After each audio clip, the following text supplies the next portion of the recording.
ਸਤਨਾਮ ਵਾਹਿਗੁਰੂ ਸਾਹਿਬ ਜੀ। ਜੇਤਾ ਸਮੁੰਦ ਸਾਗਰ ਨੀਰ ਭਰਿਆ,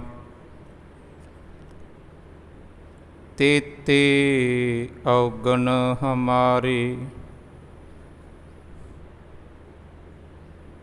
ਦਇਆ ਕਰਹੁ ਕਿਛ ਮਿਹਰ ਉਪਾਵਹੁ,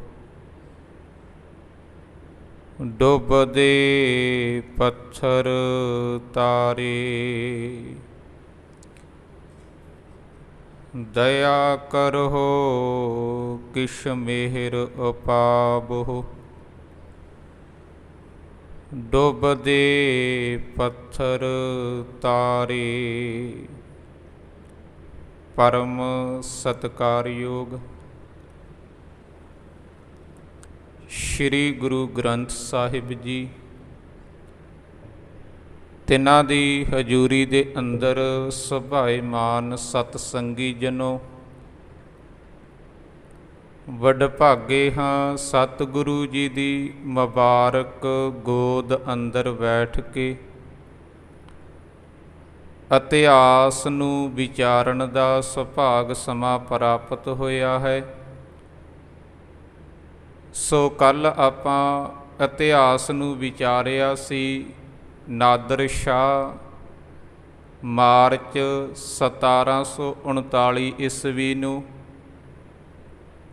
ਅਫਗਾਨਿਸਤਾਨ ਤੋਂ ਚੱਲ ਕੇ ਦਿੱਲੀ ਦੇ ਵਿੱਚ ਦਿੱਲੀ ਦੇ ਉੱਪਰ ਹਮਲਾ ਕਰਦਾ ਹੈ ਅਤੇ ਇੱਥੋਂ ਬਹੁਤ ਹੀ ਜ਼ਿਆਦਾ ਕੀਮਤੀ ਸਮਾਨ ਲੁੱਟ ਲੈਂਦਾ ਹੈ। 9 ਕਰੋੜ ਰੁਪਈਆ, ਕੋਹੇ ਨੂਰ ਹੀਰਾ ਅਤੇ ਇੱਕ ਸ਼ਾਹਜਹਾਂ ਨੇ ਜਦੋਂ ਇਹ ਲਾਲ ਕਿਲ੍ਹਾ ਬਣਾਇਆ 1639 ਈਸਵੀ ਦੇ ਵਿੱਚ, ਉਸਨੇ 2 ਦਰਬਾਰ ਬਣਾਏ ਸਨ, ਦਰਬਾਰ ਆਮ ਅਤੇ ਦਰਬਾਰ ਖਾਸ। ਦਰਬਾਰ ਖਾਸ ਦੇ ਵਿੱਚ ਉਸਨੇ ਇੱਕ ਤਖਤ ਤੌਸ ਬਣਾਇਆ ਸੀ ਆਪਣੇ ਬੈਠਣ ਦੇ ਲਈ, ਬਹੁਤ ਜ਼ਿਆਦਾ ਕੀਮਤੀ। ਨਾਦਰ ਸ਼ਾਹ ਨੇ ਇਸ ਤਖਤ ਤੌਸ ਨੂੰ ਵੀ ਲੁੱਟਿਆ, ਇਸ ਨੂੰ ਅਫਗਾਨਿਸਤਾਨ ਲੈ ਗਿਆ ਸੀ।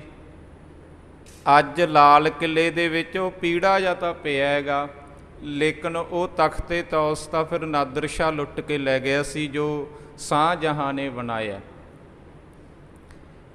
ਇਹ ਸਾਰਾ ਸਮਾਨ ਲੁੱਟ ਕੇ ਕੀਮਤੀ ਵਸਤੂਆਂ, ਧਨ ਦੌਲਤ, ਹਜ਼ਾਰਾਂ ਹਾਥੀ, ਹਜ਼ਾਰਾਂ ਊਠ ਘੋੜੇ ਅਤੇ 10,000 ਹਿੰਦੁਸਤਾਨ ਦੀਆਂ ਬਹੂ ਬੇਟੀਆਂ, ਇੰਨਾ ਸਮਾਨ ਲੁੱਟ ਕੇ ਜਦੋਂ ਇਹ ਵਾਪਸ ਜਾ ਰਿਹਾ ਹੈ, ਚਨਾਬ ਦੇ ਨੇੜੇ ਅਖਨੂਰ ਇਲਾਕੇ ਦਾ ਨਾਮ ਹੈ, ਉੱਥੇ ਸਿੰਘਾਂ ਨੇ ਇਸ ਦੇ ਉੱਪਰ ਹਮਲਾ ਕੀਤਾ। 10,000 ਜੋ ਬਹੂ ਬੇਟੀਆਂ ਇਸਨੇ ਗੁਲਾਮ ਬਣਾਈਆਂ, ਉਹ ਛਡਵਾਈਆਂ। ਜੋ ਇਹ ਧਨ ਦੌਲਤ ਲੁੱਟ ਕੇ ਲਿਜਾ ਰਿਹਾ ਸੀ, ਉਸ ਦੇ ਵਿੱਚੋਂ ਕੁਝ ਹਿੱਸਾ ਸਿੰਘਾਂ ਨੇ ਲੁੱਟ ਲਿਆ। ਆਖਰ ਇਹ ਦਿੱਲੀ ਤੋਂ ਚੱਲ ਕੇ ਲਾਹੌਰ ਦੇ ਵਿੱਚ ਆਪਣਾ ਟਿਕਾਣਾ ਕਰਦਾ ਜ਼ਕਰੀਆ ਖਾਨ ਦੇ ਕੋਲ। ਉੱਥੇ ਜ਼ਕਰੀਆ ਖਾਨ ਤੋਂ ਇਹ ਪੁੱਛਦਾ ਹੈ ਵੀ ਇਹ ਕਿਹੜੇ ਲੋਕ ਹਨ ਜਿਨ੍ਹਾਂ ਨੇ ਮੈਨੂੰ ਲੁੱਟਿਆ। ਜੋ ਇਹਨਾਂ ਦੇ ਵਿੱਚ ਗੱਲਬਾਤ ਹੁੰਦੀ ਹੈ ਉਹ ਆਪਾਂ ਅੱਜ ਇਤਿਹਾਸ ਦੀ ਲੜੀ ਨੂੰ ਵਿਚਾਰਨਾ ਹੈ। ਇੱਥੋਂ ਤੱਕ ਆਪਾਂ ਵਿਚਾਰ ਕੀਤੀ ਸੀ। ਅਗਲੀ ਵਿਚਾਰ ਆਰੰਭ ਕਰਨ ਤੋਂ ਪਹਿਲਾਂ ਗੁਰੂ ਫਤਿਹ ਪ੍ਰਵਾਨ ਕਰੋ, ਬੁਲਾਓ ਫਤਿਹ। ਵਾਹਿਗੁਰੂ ਜੀ ਕਾ ਖਾਲਸਾ, ਵਾਹਿਗੁਰੂ ਜੀ ਕੀ ਫਤਿਹ।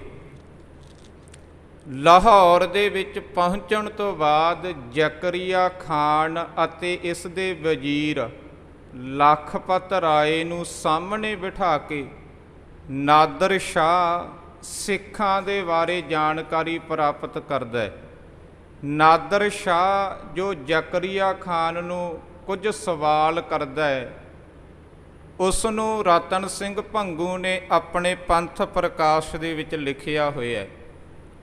ਪੰਥ ਪ੍ਰਕਾਸ਼ ਦੇ ਵਿੱਚ ਰਤਨ ਸਿੰਘ ਭੰਗੂ ਲਿਖਦਾ ਹੈ, ਨਾਦਰ ਸ਼ਾਹ ਸਵਾਲ ਕਰਦਾ ਜ਼ਕਰੀਆ ਖਾਨ ਨੂੰ, ਨਾਦਰ ਕਹਿਆ ਖਾਨੂ ਆਹੇ। ਖਾਨੂ ਦਾ ਅਰਥ ਹੈ ਜ਼ਕਰੀਆ ਖਾਨ। ਨਾਦਰ ਕਹਿਆ ਖਾਨੂ ਆਹੇ, ਹਮਕੋ ਲੂਟਣ ਹਾਰ ਬਤਾਹੇ। ਜਿਨ੍ਹਾਂ ਨੇ ਮੈਨੂੰ ਲੁੱਟ ਲਿਆ ਉਹਨਾਂ ਦੇ ਬਾਰੇ ਮੈਨੂੰ ਦੱਸ। ਜਿਨ ਲੂਟ ਖਾਇਓ ਹਮਰੋ ਰਾਹੇ। ਜਿਹੜੇ ਲੋਕਾਂ ਨੇ ਮੈਨੂੰ ਰਾਹ ਦੇ ਵਿੱਚ ਲੁੱਟ ਲਿਆ, ਇਹ ਕੌਣ ਲੋਕ ਹਨ? ਜੇਕਰ ਤੂੰ ਮੈਨੂੰ ਇਹਨਾਂ ਦੇ ਬਾਰੇ ਜਾਣਕਾਰੀ ਦੇ ਦਵੇਂ। ਮੁਲਕ ਇਨਕੇ ਕੀ ਉਡਾ ਦਿਉ ਸੁਆਹੇ। ਦਿੱਲੀ ਦੇ ਵਿੱਚ ਤਾਂ ਹਜੇ ਮੈਂ ਕੁਝ ਲੋਕਾਂ ਨੂੰ ਜਿਉਂਦੇ ਛੱਡਿਆ ਆ, ਜਦ ਕਿ ਉੱਥੇ ਵੀ 1,10,000 ਬੰਦੇ ਦਾ ਕਤਲ ਕਰਕੇ ਆਇਆ ਨਾਦਰ ਸ਼ਾਹ। ਨਾਦਰ ਸ਼ਾਹ ਜ਼ਕਰੀਆ ਖਾਨ ਨੂੰ ਕਹਿੰਦਾ ਹੈ ਵੀ ਮੈਂ ਦਿੱਲੀ ਦੇ ਵਿੱਚ ਤਾਂ ਫਿਰ ਵੀ ਕੁਝ ਲੋਕਾਂ ਨੂੰ ਛੱਡਿਆ ਆ, ਲੇਕਿਨ ਜੇਕਰ ਤੂੰ ਮੈਨੂੰ ਇਹਨਾਂ ਦੇ ਬਾਰੇ ਦੱਸ ਦਵੇਂ, ਇਹ ਕਿਹੜੇ ਲੋਕ ਹੈ ਜਿਨ੍ਹਾਂ ਨੇ ਮੈਨੂੰ ਲੁੱਟਿਆ, ਮੈਂ ਇਹਨਾਂ ਦੇ ਮੁਲਕ ਦੀ ਸੁਆਹ ਤੱਕ ਉਡਾ ਦੇਵਾਂਗਾ। ਮੈਨੂੰ ਦੱਸ ਇਹ ਕੌਣ ਲੋਕ ਹੈ, ਇਹ ਕਿਹੜੇ ਇਲਾਕੇ ਵਿੱਚ ਰਹਿੰਦੇ। ਜਦੋਂ ਇਸ ਤਰ੍ਹਾਂ ਦਾ ਸਵਾਲ ਨਾਦਰ ਸ਼ਾਹ ਦੇ ਵੱਲੋਂ ਕੀਤਾ ਜਾਂਦਾ ਜ਼ਕਰੀਆ ਖਾਨ ਨੂੰ, ਤੇ ਜ਼ਕਰੀਆ ਖਾਨ ਉਸ ਸਮੇਂ ਜਵਾਬ ਦਿੰਦਾ, ਤਬ ਖਾਨੂ ਨੇ ਐਸ਼ ਵਖਾਨੀ। ਹੁਣ ਜ਼ਕਰੀਆ ਖਾਨ ਬੋਲਦਾ ਆਪਣੇ ਵੱਲੋਂ, ਸਿੱਖਾਂ ਦੇ ਬਾਰੇ ਦੱਸਦਾ, ਸਿੱਖ ਕੌਣ ਨੇ, ਕਿਹੜੇ ਇਲਾਕੇ ਵਿੱਚ ਰਹਿੰਦੇ ਹੈ, ਕਿਹੋ ਜਿਹਾ ਇਹਨਾਂ ਦਾ ਕਿਰਦਾਰ ਹੈ। ਤਬ ਖਾਨੂ ਨੇ ਐਸ਼ ਵਖਾਨੀ, ਮੁਲਕ ਆਹੇ ਕੀ ਕਾਹੇ ਨਿਸ਼ਾਨੀ। ਤੁਸੀਂ ਇਹ ਪੁੱਛ ਰਹੇ ਹੋ ਇਹਨਾਂ ਦਾ ਮੁਲਕ ਕਿਹੜਾ, ਮੈਂ ਉਹਦੀ ਸੁਆਹ ਉਡਾ ਦਿਆਂਗਾ, ਪਰ ਇਹਨਾਂ ਦੇ ਮੁਲਕ ਦੀ ਕੋਈ ਨਿਸ਼ਾਨੀ ਨਹੀਂ ਹੈ। ਇਹ ਤਾਂ ਜੰਗਲਾਂ ਦੇ ਵਿੱਚ ਰਹਿੰਦੇ ਹੈ, ਇਹਨਾਂ ਦਾ ਕੋਈ ਆਪਣਾ ਦੇਸ਼ ਨਹੀਂ ਹੈ, ਆਪਣਾ ਇਲਾਕਾ ਨਹੀਂ। ਮੁਲਕ ਆਹੇ ਕੀ ਕਾਹੇ ਨਿਸ਼ਾਨੀ, ਨਾਮ ਸਿੰਘ ਬਨ ਮਜ਼ਹਬ ਖਾਲਸਾ। ਇਹ ਸਿੰਘ ਹਨ, ਇਹਨਾਂ ਨੂੰ ਸਿੱਖ ਕਹਿਆ ਜਾਂਦਾ ਹੈ, ਖਾਲਸਾ ਕਹਿਆ ਜਾਂਦਾ ਹੈ। ਇਹਨਾਂ ਦਾ ਨਾਮ ਸਿੰਘ ਹੈ, ਨਾਮ ਸਿੰਘ ਬਨ ਮਜ਼ਹਬ ਖਾਲਸਾ। ਤੇ ਇਹਨਾਂ ਦਾ ਜਿਹੜਾ ਮਜ਼ਹਬ ਹੈ, ਜਿਹੜਾ ਧਰਮ ਹੈ, ਉਹ ਖਾਲਸਾ ਹੈ। ਨਾਮ ਸਿੰਘ ਬਨ ਮਜ਼ਹਬ ਖਾਲਸਾ, ਤਿਆਗ ਦੇਤ ਸਭ ਜਗਤ ਲਾਲਸਾ। ਜ਼ਕਰੀਆ ਖਾਨ ਦੇ ਦੁਸ਼ਮਣ ਹਨ ਸਿੱਖ, ਪਰ ਜਦੋਂ ਨਾਦਰ ਸ਼ਾਹ ਪੁੱਛ ਰਿਹਾ ਨਾ ਵੀ ਇਹਨਾਂ ਦੇ ਬਾਰੇ ਮੈਨੂੰ ਜਾਣਕਾਰੀ ਦੇ, ਜ਼ਕਰੀਆ ਖਾਨ ਨੇ ਜਿਹੋ ਜਿਹਾ ਕਿਰਦਾਰ ਸਿੱਖਾਂ ਦਾ ਵੇਖਿਆ ਵੀ ਸਿੱਖ ਕਿਹੋ ਜਿਹੇ ਕਿਰਦਾਰ ਦੇ ਮਾਲਕ ਹੈ, ਤੇ ਹੂਬਹੂ ਉਸੇ ਤਰ੍ਹਾਂ ਸੱਚ ਬਿਆਨ ਕਰ ਰਿਹਾ ਹੈ। ਕਮਾਲ ਦੀ ਗੱਲ ਹੈ ਵੀ ਦੁਸ਼ਮਣ ਹੈ ਜਿਹੜਾ ਉਹ ਸਿੱਖਾਂ ਦੀ ਤਾਰੀਫ ਕਰ ਰਿਹਾ ਹੈ, ਕਿਉਂਕਿ ਕਿਰਦਾਰ ਤੋਂ ਪ੍ਰਭਾਵਿਤ ਹੈ। ਨਾਮ ਸਿੰਘ ਬਨ ਮਜ਼ਹਬ ਖਾਲਸਾ, ਤਿਆਗ ਦੇਤ ਸਭ ਜਗਤ ਲਾਲਸਾ। ਕਮਰ ਜਾਂਗੀਆ, ਜਾਂਗੀਆ ਕਿਹਾ ਜਾਂਦਾ ਕਸ਼ਹਿਰੇ ਨੂੰ। ਕਮਰ ਜਾਂਗੀਆ ਸਿਰ ਪਰ ਪਟਕਾ, ਭੂਰੀ ਗਿਲਤੀ ਬਾਨਾ ਜਟਕਾ। ਇਹ ਆਪਣੇ ਤਣ ਦੇ ਉੱਪਰ ਇੱਕ ਕੱਪੜੇ ਦੀ ਬੁੱਕਲ ਮਾਰ ਕੇ ਰੱਖਦੇ ਹੈ, ਕਿਉਂਕਿ ਉਦੋਂ ਕੋਈ ਬਹੁਤੇ ਸਾਧਨ ਨਹੀਂ ਹੈ ਸਿੱਖਾਂ ਦੇ ਕੋਲ, ਜੰਗਲਾਂ ਦੇ ਵਿੱਚ ਰਹਿੰਦੇ ਆ, ਕੋਈ ਬਹੁਤੇ ਚੰਗੇ ਕੱਪੜੇ ਵੀ ਨਹੀਂ ਪਹਿਨਣ ਨੂੰ। ਕਮਰ ਜਾਂਗੀਆ ਸਿਰ ਪਰ ਪਟਕਾ, ਭੂਰੀ ਗਿਲਤੀ ਬਾਨਾ ਜਟਕਾ। ਪਰ ਤਰੈ ਤਾਈ ਮਾਤ ਵਖਾਨੈ। ਇੰਨਾ ਵਧੀਆ ਕਿਰਦਾਰ ਹੈ ਇਹਨਾਂ ਦਾ, ਇਹ ਪਰਾਈ ਔਰਤ ਨੂੰ ਜਾਂ ਤਾਂ ਮਾਤਾ ਕਹਿ ਕੇ ਬੁਲਾਉਂਦੇ ਆ, ਜਾਂ ਭੈਣ ਕਹਿ ਕੇ ਬੁਲਾਉਂਦੇ ਆ, ਜਾਂ ਬੇਟੀ ਕਹਿ ਕੇ ਬੁਲਾਉਂਦੇ ਆ। ਪਰ ਤਰੈ ਤਾਈ ਮਾਤ ਵਖਾਨੈ, ਚੋਰੀ ਯਾਰੀ ਨਿੰਦ ਨਾ ਠਾਨੈ। ਇਹਨਾਂ ਦੇ ਜੀਵਨ ਦੇ ਵਿੱਚ ਚੋਰੀ ਕਰਨੀ, ਯਾਰੀ ਲਾਉਣੀ ਤੇ ਜਾਂ ਨਿੰਦਿਆ ਕਰਨੀ, ਇਹ ਬਹੁਤ ਵੱਡੇ ਪਾਪ ਮੰਨੇ ਜਾਂਦੇ ਆ, ਗੁਨਾਹ ਮੰਨੇ ਜਾਂਦੇ ਆ। ਇਹ ਇਹਨਾਂ ਗੁਨਾਹਾਂ ਤੋਂ ਉੱਪਰ ਨੇ। ਚੋਰੀ ਯਾਰੀ ਨਿੰਦ ਨਾ ਠਾਨੈ। ਇਹ ਨਾ ਚੋਰੀ ਕਰਦੇ ਆ, ਨਾ ਯਾਰੀ ਲਾਉਂਦੇ ਆ, ਨਾ ਕਿਸੇ ਦੀ ਨਿੰਦਿਆ ਕਰਦੇ ਆ। ਇਹਨਾਂ ਦਾ ਜੀਵਨ ਇਸ ਤਰ੍ਹਾਂ ਦਾ ਹੈ। ਚੋਰੀ ਜਾਰੀ ਨਿੰਦ ਨਾ ਠਾਨੈ, ਸੋ ਸੋ ਕੋਸ ਭਜੇ ਹੀ ਜੈ ਹੈ। ਇਹ 100 ਕੋ ਘੋੜਿਆਂ ਦੀਆਂ ਕਾਠੀਆਂ ਦੇ ਉੱਪਰ ਇੰਨਾ ਲੰਬੇਰਾ ਸਫ਼ਰ ਇੱਕੇ ਵਾਰੀ 'ਚ ਹੀ ਤੈਅ ਕਰ ਲੈਂਦੇ ਹੈ। ਇੰਨੇ ਵਧੀਆ ਘੋੜ ਸਵਾਰ ਹੈ ਵੀ ਜਦੋਂ ਇੱਕ ਵਾਰੀ ਘੋੜੇ 'ਤੇ ਸਵਾਰ ਹੋ ਗਏ 100 ਕੋਹ ਦੀ ਵਾਟ ਇੱਕੇ ਟਾਈਮ ਦੇ ਵਿੱਚ ਮੁਕਾ ਦੇਣੀ, ਰਾਹ ਦੇ ਵਿੱਚ ਕਿਤੇ ਨਾ ਰੁਕਣਾ। ਮੁਗਲਾਂ ਦੇ ਵਿੱਚ ਕੇਵਲ ਬਾਬਰ ਹੋਇਆ ਜਿਹੜਾ ਇੰਨੀ ਲੰਬੀ ਸਵਾਰੀ ਕਰ ਸਕਦਾ ਦੀ ਘੋੜੇ ਦੇ ਉੱਪਰ, ਕਿਉਂਕਿ ਜਦੋਂ ਮਨੁੱਖ ਘੋੜੇ 'ਤੇ ਸਫ਼ਰ ਕਰਦਾ ਨਾ ਬੱਖੀਆਂ ਇਕੱਠੀਆਂ ਹੋ ਜਾਂਦੀਆਂ। ਘੋੜੇ 'ਤੇ ਬਹੁਤਾ ਲੰਬੇਰਾ ਸਫ਼ਰ ਨਹੀਂ ਕੀਤਾ ਜਾ ਸਕਦਾ। ਅਤੇ ਮੁਗਲਾਂ ਦੇ ਵਿੱਚ ਕੇਵਲ ਬਾਬਰ ਸੀ ਜਿਹੜਾ ਇੰਨੀ ਲੰਬੇਰੀ ਸਵਾਰੀ ਕਰ ਸਕਦਾ ਸੀ, ਘੋੜੇ 'ਤੇ ਸਫ਼ਰ ਕਰ ਸਕਦਾ ਸੀ। ਅਤੇ ਜਾਂ ਇੱਕ ਵਾਰੀ ਅਹਿਮਦ ਸ਼ਾਹ ਅਬਦਾਲੀ ਨੇ 35 ਘੰਟੇ ਸਫ਼ਰ ਕੀਤਾ ਲਗਾਤਾਰ। ਉਹ ਆਪਾਂ ਅੱਗੇ ਚੱਲ ਕੇ ਵਿਚਾਰਾਂਗੇ ਇਤਿਹਾਸ ਦੇ ਵਿੱਚ। ਅਹਿਮਦ ਸ਼ਾਹ ਅਬਦਾਲੀ ਨੇ ਇੱਕ ਵਾਰ ਲਗਾਤਾਰ 35 ਘੰਟੇ ਘੋੜੇ ਦੇ ਉੱਪਰ ਸਵਾਰ ਹੋ ਕੇ ਸਫ਼ਰ ਕੀਤਾ। ਸੋ ਸੋ ਕੋ ਭਜੇ ਹੀ ਜੈ ਹੈ, ਘੋੜਨ ਘੋਪੀ ਮਾਸ ਖਲੈ ਹੈ, ਖੜੇ ਸੋਵੈ ਔਰ ਚਲਤੇ ਖਾਹੇ। ਇਹ ਖੜੇ ਖੜੇ ਹੀ ਸੌਂ ਜਾਂਦੇ ਆ, ਘੋੜਿਆਂ ਦੀਆਂ ਕਾਠੀਆਂ ਦੇ ਉੱਪਰ ਬੈਠੇ ਬੈਠੇ ਹੀ ਆਰਾਮ ਕਰ ਲੈਂਦੇ ਆ, ਅਤੇ ਤੁਰਦਿਆਂ ਤੁਰਦਿਆਂ ਹੀ ਇਹ ਭੋਜਨ ਛਕ ਲੈਂਦੇ ਆ। ਬੈਠੇ ਨਾ ਹੀ ਕਿਸੇ ਗਰਾਹ ਹੈ, ਇਹ ਕਿਸੇ ਵੀ ਜਗ੍ਹਾ 'ਤੇ ਆਪਣਾ ਪੱਕਾ ਟਿਕਾਣਾ ਨਹੀਂ ਕਰਦੇ। ਮੈਂ ਤੁਹਾਨੂੰ ਦੱਸ ਸਕਾਂ ਵੀ ਆਹ ਫਲਾਣੇ ਇਲਾਕੇ ਵਿੱਚ ਸਿੱਖ ਰਹਿੰਦੇ ਆ, ਇਹ ਹੋ ਹੀ ਨਹੀਂ ਸਕਦਾ, ਕਿਉਂਕਿ ਇਹ ਇੱਕ ਜਗ੍ਹਾ 'ਤੇ ਰਹਿੰਦੇ ਹੀ ਨਹੀਂ। ਹਾੜ ਨਾ ਪੀਵਹਿ ਦਿਨ ਭਰ ਪਾਣੀ, ਹਾੜ ਦੇ ਮਹੀਨੇ ਵਿੱਚ ਇਹ ਪਾਣੀ ਕੋਈ ਨਹੀਂ ਪੀਂਦੇ। ਜੇ ਪਾਣੀ ਨਹੀਂ ਮਿਲਦਾ ਪੀਣ ਨੂੰ ਤਾਂ ਕੋਈ ਗੱਲ ਨਹੀਂ, ਚੜ੍ਹਦੀ ਕਲਾ ਦੇ ਵਿੱਚ ਹੈ। ਹਾੜ ਨਾ ਦਿਨ ਭਰ ਪੀਵਹਿ ਪਾਣੀ, ਸਿਆਲੇ ਅਗਨ ਨਾ ਰੱਖੈ ਨਿਸ਼ਾਨੀ। ਸਿਆਲ ਦੇ ਵਿੱਚ ਇਹ ਆਪਣੇ ਕੋਲ ਅੱਗ ਵੀ ਨਹੀਂ ਰੱਖਦੇ। ਸਿਆਲੇ ਅਗਨ ਨਾ ਰੱਖੈ ਨਿਸ਼ਾਨੀ, ਲੂਣ ਘਿਰਤ ਕਾ ਸਵਾਦ ਨਾ ਜਾਣੈ। ਇਹਨਾਂ ਨੇ ਕਦੇ ਲੂਣ ਅਤੇ ਘਿਓ ਦਾ ਸਵਾਦ ਹੀ ਨਹੀਂ ਵੇਖਿਆ, ਕਿਉਂਕਿ ਸਿੱਖ ਜੰਗਲਾਂ ਦੇ ਵਿੱਚ ਰਹਿੰਦੇ ਰਹੇ ਹੈ ਇਹ ਸਮੇਂ ਦੇ ਦੌਰਾਨ, ਅਤੇ ਜੰਗਲਾਂ ਦੇ ਵਿੱਚ ਪੱਤੇ ਖਾ ਕੇ ਗੁਜ਼ਾਰਾ ਕਰ ਲੈਣਾ, ਇਸੇ ਤਰ੍ਹਾਂ ਹੀ ਆਪਣਾ ਸਮਾਂ ਲੰਘਾਇਆ। ਅੱਜ ਦੀ ਤਰ੍ਹਾਂ ਨਹੀਂ ਜਿਵੇਂ ਅੱਜ ਤਾਂ ਸਾਡੇ ਕੋਲ 36 ਪ੍ਰਕਾਰ ਦੇ ਭੋਜਨ ਹੈ, ਨਹੀਂ, ਇਸ ਤਰ੍ਹਾਂ ਨਹੀਂ ਸੀ। ਲੂਣ ਘਿਰਤ ਕਾ ਸਵਾਦ ਨਾ ਜਾਣੈ, ਹਮ ਦੁੱਖ ਦੇਵੈ ਬਹਿ ਸੁਖ ਮਾਨੈ। ਅਸੀਂ ਇਹਨਾਂ ਨੂੰ ਬਥੇਰੇ ਤਸੀਹੇ ਦਿੱਤੇ ਹੈ, ਬਥੇਰਾ ਇਹਨਾਂ ਦਾ ਕਤਲੇਆਮ ਕੀਤਾ ਹੈ, ਬਹੁਤ ਜ਼ਿਆਦਾ ਵੱਡੀ ਗਿਣਤੀ ਦੇ ਵਿੱਚ ਅਸੀਂ ਇਹਨਾਂ ਦੇ ਸਿਰਾਂ ਦੇ ਮੁੱਲ ਵੀ ਪਾ ਦਿੱਤੇ ਹੈ, ਇਹਨਾਂ ਦੇ ਸਿਰਾਂ ਦੇ ਇਨਾਮ ਵੀ ਰੱਖੇ ਹੈ। ਸਪੈਸ਼ਲ ਫੌਜ ਦੀਆਂ ਟੁਕੜੀਆਂ ਵੀ ਅਲੱਗ-ਅਲੱਗ ਨਗਰਾਂ ਦੇ ਵਿੱਚ ਭੇਜੀਆਂ ਵੀ ਕੋਈ ਸਿੱਖ ਜਿਉਂਦਾ ਨਹੀਂ ਰਹਿਣਾ ਚਾਹੀਦਾ, ਇਸ ਤਰ੍ਹਾਂ ਦਾ ਵਿਵਹਾਰ ਕੀਤਾ ਹੈ। ਅਸੀਂ ਬਹੁਤ ਤਸੀਹੇ ਦੁੱਖ ਦਿੱਤੇ ਆ, ਪਰ ਇਹ ਸੁੱਖ ਸਮਝਦੇ ਆ ਇਹ ਸਾਰੇ ਕੁਝ ਨੂੰ। ਹਮ ਦੁੱਖ ਦੇਵੈ ਬਹਿ ਸੁਖ ਜਾਣੈ। ਹੁਣ ਜਦੋਂ ਇਹ ਸਾਰਾ ਕੁਝ ਦੱਸਿਆ ਨਾ ਜ਼ਕਰੀਆ ਖਾਨ ਨੇ ਬੋਲ ਕੇ ਨਾਦਰ ਸ਼ਾਹ ਨੂੰ, ਵੀ ਜਿਹੜੇ ਲੋਕਾਂ ਦੇ ਬਾਰੇ ਤੂੰ ਪੁੱਛਣਾ ਚਾਹੁੰਦਾ ਹੈ ਉਹਨਾਂ ਦਾ ਇਹੋ ਜਿਹਾ ਕਿਰਦਾਰ ਹੈ, ਇੰਨੇ ਉਹ ਬਹਾਦਰ ਹੈ, ਬਹੁਤ ਲੰਮਾ ਪੈਂਡਾ ਉਹ ਇੱਕੇ ਵਾਰੀ ਵਿੱਚ ਤੈਅ ਕਰ ਲੈਂਦੇ ਹੈ। ਹਾੜ ਦੇ ਮਹੀਨੇ ਵਿੱਚ ਪਾਣੀ ਨਾ ਮਿਲੇ ਕੋਈ ਗੱਲ ਨਹੀਂ, ਜੰਗਲਾਂ ਦੇ ਵਿੱਚ ਵਾਸ ਹੈ। ਜਦੋਂ ਇਹ ਸਾਰੀਆਂ ਗੱਲਾਂ ਦੱਸੀਆਂ ਨਾ, ਨਾਦਰ ਸ਼ਾਹ ਨੇ ਆਪਣੇ ਮੱਥੇ 'ਤੇ ਹੱਥ ਰੱਖ ਲਿਆ। ਨਾਦਰ ਸ਼ਾਹ ਆਪਣੇ ਮੱਥੇ 'ਤੇ ਹੱਥ ਧਰ ਕੇ ਸੋਚ ਕੇ ਜ਼ਕਰੀਆ ਖਾਨ ਨੂੰ ਇੱਕ ਗੱਲ ਕਹਿੰਦਾ, ਨਾਦਰ ਕਾਦਰ ਸੋਚ ਪੁੰਨ।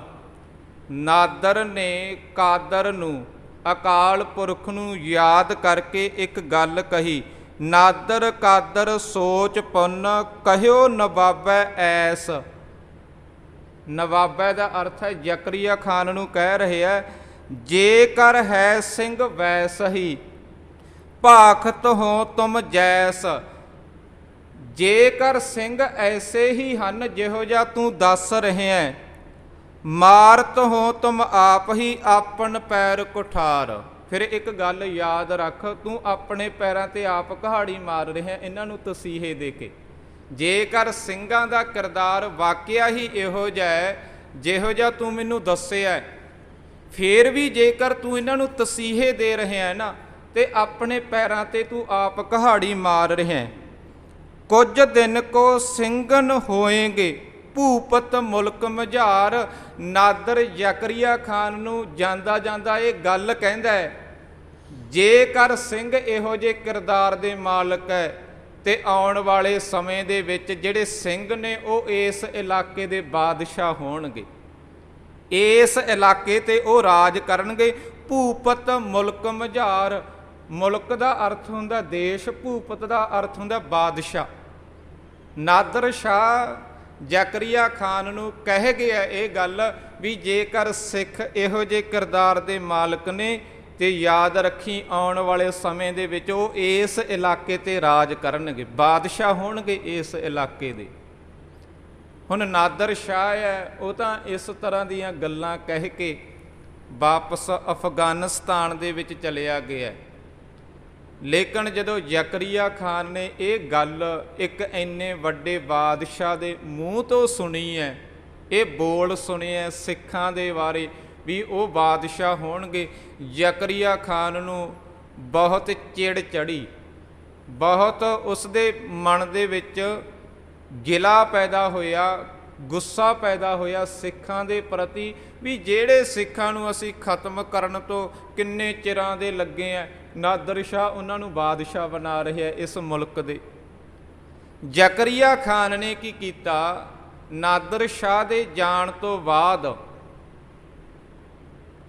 ਆਪਣਾ ਜੋ ਵਜ਼ੀਰ ਹੈ ਲਖਪਤ ਰਾਏ, ਉਸ ਨੂੰ ਬਹੁਤ ਵੱਡੀ ਫੌਜ ਉਹਦੇ ਅਧੀਨ ਕੀਤੀ, ਉਸ ਨੂੰ ਮੁਖੀ ਬਣਾਇਆ ਤੇ ਉਸ ਨੂੰ ਕਹਿਆ ਵੀ ਕੋਈ ਵੀ ਸਿੱਖ ਹੁਣ ਜਿਉਂਦਾ ਨਹੀਂ ਰਹਿਣਾ ਚਾਹੀਦਾ। ਜ਼ਕਰੀਆ ਖਾਨ ਨੇ ਜਦੋਂ ਇਹ ਸੂਬੇਦਾਰ ਬਣਿਆ 20,000 ਦੀ ਫੌਜ ਤਿਆਰ ਕੀਤੀ ਸੀ ਉਸ ਸਮੇਂ, ਸਪੈਸ਼ਲ 10,000 ਬੰਦਾ ਗਿਣਤੀ ਦੇ ਵਿੱਚ ਆਪਣੇ ਕੋਲ ਰੱਖਿਆ ਸੀ ਤੇ 10,000 ਬੰਦਾ ਇਸ ਨੇ ਪਿੰਡਾਂ ਦੇ ਵਿੱਚ ਭੇਜਿਆ ਸੀ ਸਿੱਖਾਂ ਨੂੰ ਖਤਮ ਕਰਨ ਦੇ ਲਈ। ਹੁਣ ਇਸ ਨੇ ਦੁਬਾਰੇ ਫਿਰ ਉਪਰਾਲਾ ਕੀਤਾ ਆਪਣੇ ਵੱਲੋਂ ਵੀ ਕੋਈ ਵੀ ਸਿੱਖ ਜਿਉਂਦਾ ਨਹੀਂ ਰਹਿਣਾ ਚਾਹੀਦਾ। ਲਖਪਤ ਰਾਏ ਦੀ ਅਗਵਾਈ ਦੇ ਵਿੱਚ ਫੌਜ ਹੈ ਜਿਹੜੀ ਉਹ ਦੁਬਾਰੇ ਫੇਰ ਪਿੰਡਾਂ ਵੱਲ ਤੋਰ ਦਿੱਤੀ ਵੀ ਜਿੱਥੇ ਵੀ ਦੱਸ ਪੈਂਦੀ ਹੈ ਉੱਥੇ ਸਿੱਖਾਂ ਨੂੰ ਖਤਮ ਕੀਤਾ ਜਾਵੇ। ਦੁਬਾਰੇ ਫੇਰ ਐਲਾਨ ਕਰ ਦਿੱਤਾ ਗਿਆ ਵੀ ਜੇਕਰ ਕੋਈ ਸਿੱਖ ਦਾ ਪਤਾ ਦੱਸੇਗਾ ਉਸ ਨੂੰ ਵੀ ਇਨਾਮ ਦਿੱਤਾ ਜਾਣਾ, ਜੇ ਕੋਈ ਗ੍ਰਿਫਤਾਰ ਕਰਵਾਵੇਗਾ ਜਾਂ ਕੋਈ ਸਿਰ ਵੱਢ ਕੇ ਲੈ ਕੇ ਆਵੇਗਾ ਦੁਬਾਰੇ ਫੇਰ ਉਸੇ ਤਰੀਕੇ ਨਾਲ ਇਨਾਮ ਰੱਖ ਦਿੱਤੇ ਗਏ। ਸਿੱਖ ਤਾਂ ਵੈਸੇ ਹੀ ਜੰਗਲਾਂ ਵਿੱਚ ਰਹਿ ਰਹੇ ਆ ਉਸ ਸਮੇਂ। ਜਿਸ ਤਰ੍ਹਾਂ ਦੇ ਇਹਨੇ ਐਲਾਨ ਕੀਤੇ ਹੈ, ਰਤਨ ਸਿੰਘ ਭੰਗੂ ਨੇ ਉਹ ਵੀ ਪੰਥ ਪ੍ਰਕਾਸ਼ ਦੇ ਵਿੱਚ ਲਿਖਿਆ ਹੋਇਆ ਹੈ। ਰਤਨ ਸਿੰਘ ਭੰਗੂ ਲਿਖਦਾ ਹੈ, ਜੋ ਸਿੰਘਣ ਕੇ ਦੱਸੈ ਗਰਾਮ, ਗਰਾਮ ਕਿਹਾ ਜਾਂਦਾ ਪਿੰਡ ਨੂੰ, ਨਗਰ ਨੂੰ। ਜ਼ਕਰੀਆ ਖਾਨ ਨੇ ਇਹ ਐਲਾਨ ਕੀਤਾ ਵੀ ਜੇਕਰ ਕੋਈ ਸਾਨੂੰ ਸਿੱਖਾਂ ਦਾ ਨਗਰ ਦੱਸੇਗਾ, ਉਹਨਾਂ ਦਾ ਥਹੁ ਪਤਾ ਦੱਸੇਗਾ, ਹਮ ਤੇ ਲੇਵੈ ਬਹੁਤ ਇਨਾਮ, ਅਸੀਂ ਉਸ ਨੂੰ ਬਹੁਤ ਇਨਾਮ ਦੇਵਾਂਗੇ। ਸਿੰਘਨ ਖੂਨ ਮਾਫ ਹਮ ਕੀਨੇ, ਜੇਕਰ ਕੋਈ ਸਿੱਖ ਦਾ ਕਤਲ ਕਰ ਦਿੰਦਾ ਹੈ ਉਹਦੇ ਉੱਪਰ ਕੋਈ ਕਤਲ ਦਾ ਮੁਕੱਦਮਾ ਨਹੀਂ ਚੱਲੇਗਾ, ਉਹਨੂੰ ਕਤਲ ਮਾਫ ਕਰ ਦਿੱਤਾ ਜਾਵੇਗਾ। ਜਿੱਤ ਲੱਭੈ ਤਿਤ ਮਾਰੋ ਚੀਨੇ, ਜਿੱਥੇ ਵੀ ਸਿੱਖ ਲੱਭਦਾ ਉਹਦਾ ਕਤਲ ਕਰ ਦਿਓ। ਲੂਟ ਕੂਟ ਉਨਕੀ ਮਾਫ ਕਰੀ, ਜੇਕਰ ਕੋਈ ਸਿੱਖਾਂ ਦੇ ਘਰਾਂ ਨੂੰ ਲੁੱਟ ਵੀ ਲੈਂਦਾ ਹੈ, ਕਿਸੇ ਸਿੱਖ ਨੂੰ ਕੁੱਟ ਦਿੰਦਾ ਹੈ, ਕਿਸੇ ਦਾ ਕਤਲ ਕਰ ਦਿੰਦਾ, ਸਭ ਕੁਝ ਮਾਫ ਹੈ। ਲੂਟ ਕੂਟ ਉਨਕੀ ਮਾਫ ਕਰੀ, ਲਿਖਤ ਹਮਾਰੀ ਜਾਨੋ ਖਰੀ। ਜਿਹੜਾ ਅਸੀਂ ਇਹ ਐਲਾਨ ਕੀਤਾ ਇਹ ਬਿਲਕੁਲ ਸਹੀ ਐਲਾਨ ਹੈ, ਖਰਾ ਐਲਾਨ ਹੈ। ਆਮ ਲੋਕਾਂ ਦੇ ਵਿੱਚ ਇਹ ਗੱਲ ਫੈਲਾਈ ਗਈ ਵੀ ਤੁਸੀਂ ਸਿੱਖ ਦਾ ਕਤਲ ਕਰਦੇ ਹੋ, ਉਹਦੇ ਘਰ ਨੂੰ ਲੁੱਟ ਲਵੋ, ਸਭ ਕੁਝ ਮਾਫ ਹੈ ਸਾਡੇ ਵੱਲੋਂ। ਇੱਕ ਤਰ੍ਹਾਂ ਦਾ ਕਾਨੂੰਨ ਹੀ ਬਣਾ ਦਿੱਤਾ ਵੀ ਕੋਈ ਕਤਲ ਦਾ ਮੁਕੱਦਮਾ ਨਹੀਂ ਚੱਲਣਾ, ਲੁੱਟ ਲਓ ਜਿੰਨਾ ਲੁੱਟੀਦਾ ਕਿਸੇ ਤੋਂ। ਇਸ ਤਰ੍ਹਾਂ ਦਾ ਐਲਾਨ ਕੀਤਾ ਗਿਆ। ਆਖਰ ਸਿੱਖ ਤਾਂ ਉਸ ਸਮੇਂ ਜੰਗਲਾਂ ਦੇ ਵਿੱਚ ਹੀ ਰਹਿ ਰਹੇ ਹੈ, ਕਿਉਂਕਿ ਸਾਰਾ ਸਮਾਂ ਹੀ ਇਸੇ ਤਰ੍ਹਾਂ ਦਾ ਜੋ ਹਾਲਾਤ ਹੈ ਉਹ ਬਣੇ ਹੋਏ ਹੈ। ਇੱਕ ਘਟਨਾ ਘਟਦੀ ਹੈ 27 ਜੁਲਾਈ 1739 ਈਸਵੀ ਨੂੰ, ਜਿਸ ਦਾ ਆਪਾਂ ਜ਼ਿਕਰ ਕਰਨਾ ਹੈ, ਜੋ ਰਹਿੰਦਾ ਸਮਾਂ ਇਸ ਦੇ ਦੌਰਾਨ। ਇਹ ਜੋ ਨਾਦਰ ਸ਼ਾਹ ਬਾਦਸ਼ਾਹ ਹੈ, ਇਹ ਤਕਰੀਬਨ 27 ਮਈ 1739 ਨੂੰ ਵਾਪਸ ਚਲਿਆ ਗਿਆ। ਇਸ ਤੋਂ ਬਾਅਦ ਜ਼ਕਰੀਆ ਖਾਨ ਨੇ ਐਲਾਨ ਕੀਤੇ ਹੈ, ਲਖਪਤ ਰਾਏ ਦੀ ਅਗਵਾਈ ਵਿੱਚ ਫੌਜ ਭੇਜੀ ਹੈ ਪਿੰਡਾਂ ਦੇ ਵਿੱਚ ਵੀ ਸਿੱਖਾਂ ਨੂੰ ਲੱਭ ਕੇ ਖਤਮ ਕਰੋ। ਇਸ ਤੋਂ 2 ਮਹੀਨਿਆਂ ਬਾਅਦ, ਨਾਦਰ ਸ਼ਾਹ ਦੇ ਜਾਣ ਤੋਂ ਬਾਅਦ, ਮਈ 'ਚ ਗਿਆ, ਜੂਨ ਦਾ ਮਹੀਨਾ ਲੰਘਿਆ, ਜੁਲਾਈ ਲੰਘ ਗਈ ਸਾਰੀ, ਤਕਰੀਬਨ 28 ਜੁਲਾਈ 1739 ਨੂੰ 2 ਸਿੱਖ ਦਰਬਾਰ ਸਾਹਿਬ ਵਿਖੇ ਮੱਥਾ ਟੇਕ ਕੇ ਵਾਪਸ ਆ ਰਹੇ ਹੈ। ਇੱਕ ਮੈਂ ਬੇਨਤੀ ਇਹ ਕਰ ਦੇਵਾਂ, ਕਿਸੇ ਵੀ ਕੌਮ ਦੇ ਲਈ 3 ਚੀਜ਼ਾਂ ਹੋਣੀਆਂ ਬਹੁਤ ਜ਼ਰੂਰੀ ਹੈ। ਇੱਕ, ਅਹਿਲੇ ਮੁਕਾਮ, ਮਕਾਮ ਕਿਹਾ ਜਾਂਦਾ ਘਰ ਨੂੰ। ਇੱਕ ਕੌਮ ਦਾ ਆਪਣਾ ਨਿੱਜੀ ਘਰ ਹੋਣਾ ਚਾਹੀਦਾ ਹੈ, ਜਿੱਥੇ ਉਹ ਕੌਮ ਵਧੀਆ ਤਰੀਕੇ ਦੇ ਨਾਲ ਪ੍ਰਫੁੱਲਤ ਹੋ ਸਕੇ, ਜਿੱਥੇ ਉਹਦੇ ਸਿਧਾਂਤ ਸੰਭਾਲ ਕੇ ਰੱਖੇ ਜਾਣ। ਅਹਿਲੇ ਮੁਕਾਮ, ਸਾਡਾ ਅਹਿਲੇ ਮੁਕਾਮ ਕੀ ਹੈ? ਦਰਬਾਰ ਸਾਹਿਬ ਅੰਮ੍ਰਿਤਸਰ। ਇਹ ਸਾਡਾ ਨਿੱਜੀ ਘਰ ਹੈ, ਕੇਂਦਰੀ ਅਸਥਾਨ ਹੈ। ਦੂਸਰਾ ਹੈ ਅਹਿਲੇ ਕਲਾਮ, ਕੌਮ ਦੇ ਕੋਲ ਆਪਣੇ ਮੁਰਸ਼ਦ ਦੇ, ਆਪਣੇ ਗੁਰੂ ਦੇ ਬੋਲ ਸੰਭਾਲ ਕੇ ਰੱਖੇ ਹੋਣ। ਸਾਡਾ ਅਹਿਲੇ ਕਲਾਮ ਕੀ ਹੈ? ਸਾਹਿਬ ਸ੍ਰੀ ਗੁਰੂ ਗ੍ਰੰਥ ਸਾਹਿਬ ਜੀ, ਜਿਸ ਦੇ ਵਿੱਚ ਗੁਰੂ ਸਾਹਿਬਾਨਾਂ ਦੇ ਬੋਲ ਸੰਭਾਲ ਕੇ ਰੱਖੇ ਹੋਏ ਹੈ। ਤੇ ਤੀਸਰੀ ਚੀਜ਼ ਹੁੰਦੀ ਹੈ ਅਹਿਲੇ ਨਿਜ਼ਾਮ। ਨਿਜ਼ਾਮ ਕਿਹਾ ਜਾਂਦਾ ਕਾਨੂੰਨ ਨੂੰ, ਨਿਯਮਾਂ ਨੂੰ। ਜਿਹੜੀ ਕੌਮ ਦੇ ਕੋਲ ਇਹ 3 ਚੀਜ਼ਾਂ ਹੋਣ, ਉਹ ਕੌਮ ਕਦੇ ਵੀ ਦੁਨੀਆ ਤੋਂ ਖਤਮ ਨਹੀਂ ਹੁੰਦੀ। ਹੁਣ ਸਾਡੇ ਕੋਲ ਅਹਿਲੇ ਕਲਾਮ ਵੀ ਬਾ ਕਮਾਲ ਦਾ, ਗੁਰੂ ਸਾਹਿਬਾਨ ਦੇ ਬੋਲ। ਅਹਿਲੇ ਮੁਕਾਮ ਵੀ ਸਾਡੇ ਕੋਲ ਹੈ, ਦਰਬਾਰ ਸਾਹਿਬ ਬਹੁਤ ਕਮਾਲ ਦਾ। ਇਹ ਦੋਵੇਂ ਚੀਜ਼ਾਂ ਬਦਲਦੀਆਂ ਵੀ ਨਹੀਂ। ਅਹਿਲੇ ਨਿਜ਼ਾਮ ਬਦਲਦਾ ਰਹਿੰਦਾ, ਕਾਨੂੰਨ ਬਦਲਦੇ ਰਹਿੰਦੇ ਹੈ, ਮਰਿਆਦਾ ਬਦਲਦੀ ਰਹਿੰਦੀ ਹੈ। ਇਸ ਪੱਖੋਂ ਅਸੀਂ ਕਮਜ਼ੋਰ ਹਾਂ। ਸਾਡਾ ਕੋਈ ਅਹਿਲੇ ਨਿਜ਼ਾਮ ਵਧੀਆ ਤਰੀਕੇ ਦਾ ਨਹੀਂ ਹੈ। ਇਹ 3 ਚੀਜ਼ਾਂ ਜ਼ਰੂਰੀ ਹਨ। ਅਹਿਲੇ ਮੁਕਾਮ, ਧਾਰਮਿਕ ਕੇਂਦਰੀ ਅਸਥਾਨ ਹੋਣਾ ਚਾਹੀਦਾ। ਤੇ ਉਸ ਸਮੇਂ ਸਿੱਖਾਂ ਨੂੰ ਜਦੋਂ ਸਮਾਂ ਲੱਗਦਾ ਨਾ, ਉਹ ਆਪਣੇ ਘਰੇ ਨਹੀਂ ਜਾਂਦੇ ਆਪਣੇ ਪਰਿਵਾਰ ਦਾ ਪਤਾ ਲੈਣ ਦੇ ਲਈ। ਮਾਤਾ ਪਿਤਾ ਸੁਖੀ ਨੇ ਜਾਂ ਉਹਨਾਂ ਨੂੰ ਕੋਈ ਪ੍ਰੋਬਲਮ ਤਾਂ ਨਹੀਂ, ਨਾ ਉਹ ਆਪਣੀ ਫਸਲਵਾੜੀ ਦੀ ਖਬਰ ਲੈਂਦੇ ਆ। ਜਦੋਂ ਸਿੱਖਾਂ ਨੂੰ ਪਤਾ ਚੱਲਦਾ ਹੈ, ਜਦੋਂ ਵੀ ਉਹਨਾਂ ਨੂੰ ਸਮਾਂ ਲੱਗਦਾ ਹੈ, ਉਹ ਦਰਬਾਰ ਸਾਹਿਬ ਜਾਂਦੇ ਆ ਅੰਮ੍ਰਿਤਸਰ। ਉੱਥੇ ਇਸ਼ਨਾਨ ਕਰਕੇ ਆਉਂਦੇ ਆ ਸਰੋਵਰ ਦੇ ਵਿੱਚ। ਤੇ ਗੁਰੂ ਗ੍ਰੰਥ ਸਾਹਿਬ ਦਾ ਪ੍ਰਕਾਸ਼ ਨਹੀਂ ਹੋ ਰਿਹਾ ਦਰਬਾਰ ਸਾਹਿਬ। ਇਸ ਗੱਲ ਨੂੰ ਧਿਆਨ ਵਿੱਚ ਰੱਖਣਾ। ਜਿਹੜਾ ਆਪਾਂ ਇਤਿਹਾਸ ਵਿਚਾਰ ਰਹੇ ਹਾਂ, ਇਸ ਸਮੇਂ ਦੇ ਦੌਰਾਨ ਦਰਬਾਰ ਸਾਹਿਬ ਸ੍ਰੀ ਗੁਰੂ ਗ੍ਰੰਥ ਸਾਹਿਬ ਦਾ ਪ੍ਰਕਾਸ਼ ਨਹੀਂ ਹੋ ਰਿਹਾ, ਪਰ ਸਿੱਖ ਫਿਰ ਵੀ ਉੱਥੇ ਮੱਥਾ ਟੇਕਣ ਜਾ ਰਹੇ, ਕਿਉਂਕਿ ਉੱਥੇ ਭਾਵਨਾਵਾਂ ਜੁੜੀਆਂ ਹੋਈਆਂ। ਉਸ ਅਸਥਾਨ ਦੇ ਬਾਰੇ ਗੁਰੂ ਸਾਹਿਬਾਨ ਨੇ ਇਹ ਬੋਲ ਉਚਾਰਨ ਕੀਤੇ ਹਨ, ਡਿੱਠੇ ਸਭੇ ਥਾਵ ਨਹੀਂ ਤੁਧ ਜਿਹੇ ਆ। ਆਖਰ 2 ਗੁਰਸਿੱਖ, ਇੱਕ ਦਾ ਨਾਮ ਭਾਈ ਬੋਤਾ ਸਿੰਘ ਹੈ ਜੋ ਅੰਮ੍ਰਿਤਸਰ ਦੇ ਇਲਾਕੇ ਦਾ ਰਹਿਣ ਵਾਲਾ ਹੈ, ਇੱਕ ਦਾ ਨਾਮ ਭਾਈ ਗਰਜਾ ਸਿੰਘ ਹੈ। ਇਹ ਰੰਗਰੇਟਾ ਗੁਰੂ ਕਾ ਬੇਟਾ ਹੈ। ਇਹ ਦੋਵੇਂ ਗੁਰਸਿੱਖ 27 ਜੁਲਾਈ 1739 ਈਸਵੀ ਨੂੰ ਦਰਬਾਰ ਸਾਹਿਬ ਤੋਂ ਇਸ਼ਨਾਨ ਕਰਕੇ ਰਾਤ ਨੂੰ ਵਾਪਸ ਆ ਰਹੇ ਹੈ। ਤਰਨ ਤਾਰਨ ਦੇ ਇਲਾਕੇ ਦੇ ਨੇੜੇ ਇੱਕ ਨੂਰਦੀਨ ਦੀ ਸਰਾਂ ਹੈ। ਨੂਰਦੀਨ ਦੀ ਸਰਾਂ ਦਾ ਇਤਿਹਾਸ ਵੀ ਸਾਡੇ ਨਾਲ ਜੁੜਿਆ ਹੋਇਆ, ਕਿਤੇ ਫਿਰ ਵਿਚਾਰਾਂਗੇ। ਗੁਰੂ ਅਰਜਨ ਸਾਹਿਬ ਜੀ ਨੇ ਤਰਨ ਤਾਰਨ ਦਰਬਾਰ ਸਾਹਿਬ ਦੇ ਲਈ ਇੱਟਾਂ ਮੰਗਵਾਈਆਂ ਸਨ ਸਰਹਿੰਦ ਤੋਂ ਸਰੋਵਰ ਦੇ ਲਈ। ਇਹ ਜਿਹੜਾ ਨੂਰਦੀਨ ਸੀ ਇਹ ਧੱਕੇ ਦੇ ਨਾਲ ਸਾਰੀਆਂ ਇੱਟਾਂ ਚੁੱਕ ਕੇ ਲਿਜਾ ਕੇ ਇਹਨੇ ਆਪਣੀ ਸਰਾਂ ਤੇ ਲਾ ਲਈਆਂ। ਬਾਅਦ ਦੇ ਵਿੱਚ ਬਘੇਲ ਸਿੰਘ ਨੇ ਉਹੀ ਇੱਟਾਂ ਪੁੱਟ ਕੇ ਦੁਬਾਰੇ ਸਰੋਵਰ ਤੇ ਲਵਾਈਆਂ। ਇਹ ਨੂਰਦੀਨ ਗੁਰੂ ਘਰ ਦਾ ਵਿਰੋਧੀ ਰਿਹਾ। ਇਹਦੀ ਸਰਾਂ ਤੋਂ 1.5 ਕਿਲੋਮੀਟਰ ਸਾਈਡ ਤੇ ਸਿੱਖ ਹੈ ਰਸਤੇ ਦੇ ਵਿੱਚ ਤੁਰੇ ਆ ਰਹੇ ਹੈ। ਇਹ ਦੋਵੇਂ ਬੋਤਾ ਸਿੰਘ ਤੇ ਗਰਜਾ ਸਿੰਘ। ਜਦੋਂ ਸਵੇਰ ਦਾ ਸਮਾਂ ਹੋਇਆ ਨਾ, ਹਾਲਾਤ ਨਾਜ਼ੁਕ ਨੇ, ਸਿੱਖਾਂ ਦੇ ਸਿਰਾਂ ਦੇ ਮੁੱਲ ਪੈ ਰਹੇ ਹੈ। ਇਹਨਾਂ ਨੇ ਸੋਚ ਵਿਚਾਰ ਕੀਤੀ ਵੀ ਆਪਾਂ ਨੂੰ ਹੁਣ ਦਿਨੇ ਇੱਥੇ ਛੁਪ ਜਾਣਾ ਚਾਹੀਦਾ, ਬਾਕੀ ਆਪਾਂ ਰਾਤ ਨੂੰ ਸਫ਼ਰ ਕਰਾਂਗੇ। ਦਿਨੇ ਹੋ ਸਕਦਾ ਆਪਾਂ ਘਿਰ ਜਾਈਏ, ਫੌਜ ਨੂੰ ਪਤਾ ਲੱਗ ਜਾਵੇ। ਇਹ ਉੱਥੇ ਬਹੁਤ ਵੱਡਾ ਸ਼ਰਕੜ ਹੈ, ਉਹਦੇ ਵਿੱਚ ਲੁਕ ਗਏ ਹੈ ਦਿਨ ਦੇ ਵਿੱਚ। ਸਵੇਰ ਚੜ੍ਹਨ ਸਵੇਰ ਅੰਮ੍ਰਿਤ ਵੇਲੇ।